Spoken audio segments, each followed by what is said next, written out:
Friends அனைவருக்கும் வணக்கம். நம்மளோட மங்களம்ஸ் கிச்சனில் இன்றைக்கி விநாயகர் சதுர்த்தி ஸ்பெஷல் பூர்ண கொல்கட்டை எப்படி பண்ணுறதுன்னு பார்க்க போகிறோம். ஏற்கனவே நான் வந்து வீடியோ போட்டிருக்கேன், கடலைப்பருப்பு வச்சு பூர்ணம் ரெடி பண்ணி போட்டிருக்கேன். ஸோ நீங்கள் பார்க்கலைன்னா செக் பண்ணி பார்த்துக்கோங்க, டிஸ்கிரிப்ஷனில் கொடுக்குறேன். அதுக்கப்புறம் இன்றைக்கி வந்து வேர்க்கடலை, எள், தேங்காய்லாம் வச்சு பண்ண போகிறேன்.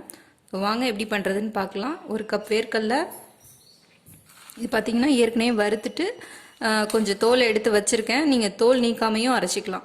இது வந்து கொஞ்சம் கொரகொரப்பாக ஒரு ஜாரில் போட்டு அரைச்சிக்கலாம்.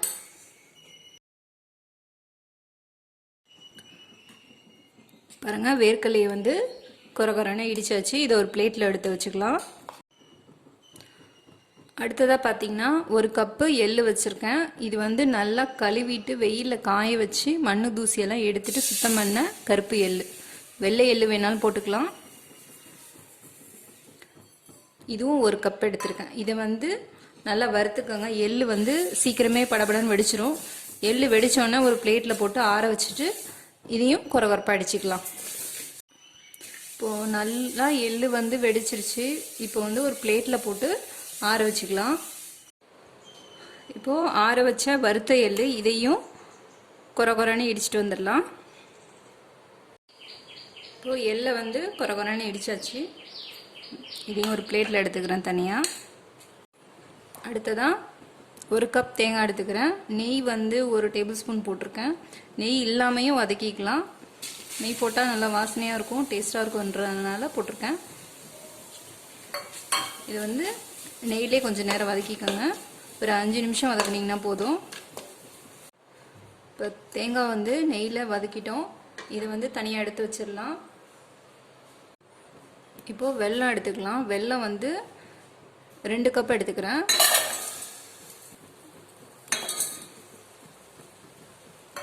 இது கூட ஒரு அரை டம்ளர் தண்ணி ஊற்றிக்கோங்க.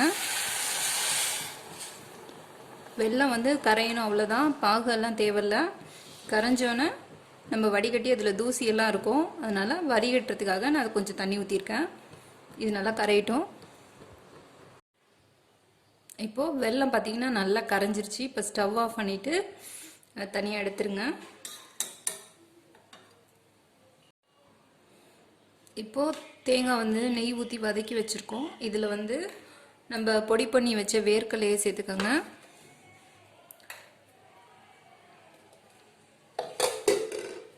அதுக்கப்புறம் பொடி பண்ணி வச்ச எள் சேர்த்துக்கலாம்.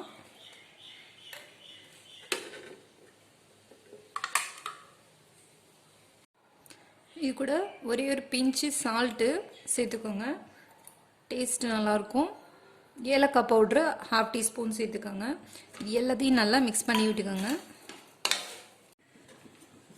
இப்போ எல்லாத்தையுமே நல்லா மிக்ஸ் பண்ணிவிட்டு இதில் வெல்லத்தை வந்து வடிகட்டி ஊற்றிக்கலாம்.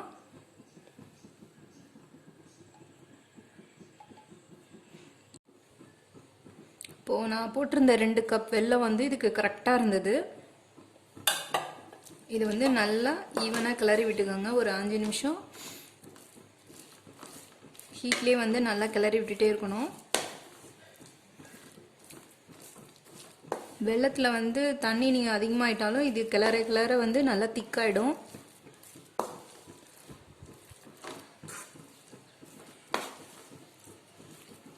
இது வந்து ஹெல்த்துக்கும் ரொம்ப நல்லது. இது நம்ம எள்ளு வேர்க்கடலை போட்டிருக்கிறதுனால. பூனை பாருங்கள் நல்லா திக்காயிடுச்சு. ஸோ இந்த பதம் வந்து கரெக்டாக இருக்கும். இது ஆறுனோடனே பார்த்தீங்கன்னா இன்னும் கொஞ்சம் கெட்டியாகும். ஸோ அதனால் பூர்ணம் ரெடி ஆகிடுச்சு. இதை ஸ்டவ் ஆஃப் பண்ணிவிட்டு அப்படியே வச்சிடலாம். அடுத்து மாவு வந்து ரெடி பண்ணிக்கலாம். இப்போ மாவு ரெடி பண்ணுறதுக்கு ஒரே ஒரு கப்பு தண்ணி ஊற்றிக்கிறேன். 1 கப் தண்ணிக்கு 1 கப் மாவு தான் எடுக்கணும். இப்போ 1 கப் தண்ணி வந்து நல்லா கொதிக்கட்டும். தண்ணி கொதிக்கும் போது 1/2 டீஸ்பூன் உப்பு போட்டுக்கிறேன். எண்ணெய் இல்லைன்னா நெய் போட்டுக்கோங்க, 1 ஸ்பூன் போட்டுக்கோங்க.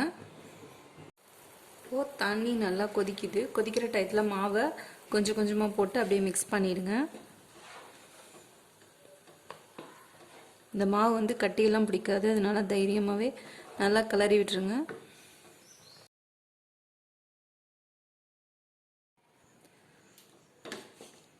மாவு அப்படியே தண்ணியெல்லாம் இழுத்துருச்சு. அப்படியே ஸ்டவ் ஆஃப் பண்ணிவிட்டு அப்படியே ஒரு 5 நிமிஷம் மூடி வச்சுருங்க.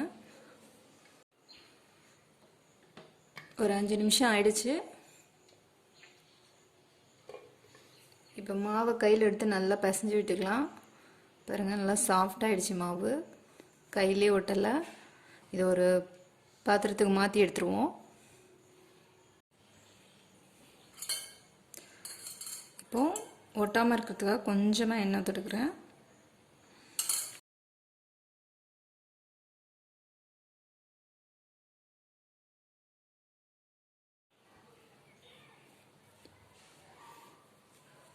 ஸோ அழகாக அப்படி கிண்ண மாதிரி பண்ணிக்கோங்க. குழியாக இருக்கணும் நடுவில் சென்டரில்.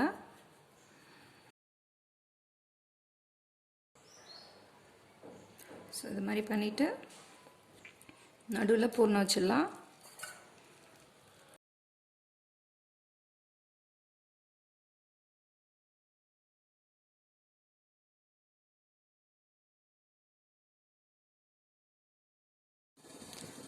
நம்மளோட கொழுக்கட்டையெல்லாம் அழகாக உருட்டியாச்சு.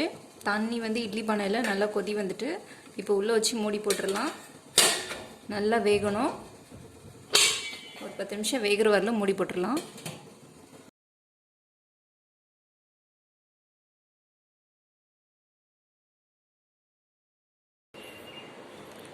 ஸோ அடுத்தது இது மாதிரியும் பண்ணிக்கலாம். இப்போ ஒரு 10 நிமிஷம் ஆயிடுச்சு. ஓப்பன் பண்ணி பார்க்கலாம். கொழுக்கட்டை நல்லா வெந்துருச்சு. இப்போ ஒரு பிளேட்டில் எடுத்துடலாம்.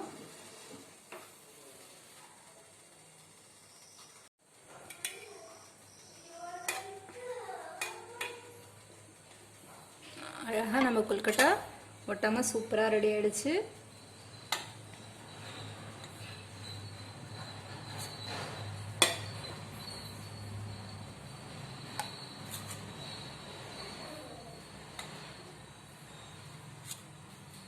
ஸோ நம்மளோட விநாயகர் சதுர்த்தி ஸ்பெஷல் கொழுக்கட்டை ரெடி ஆகிடுச்சு. உங்களுக்கு இந்த வீடியோ பிடிச்சிருந்துச்சுன்னா மறக்காமல் லைக் பண்ணுங்கள், ஷேர் பண்ணுங்கள், கமெண்ட் பண்ணுங்கள். Thank you friends.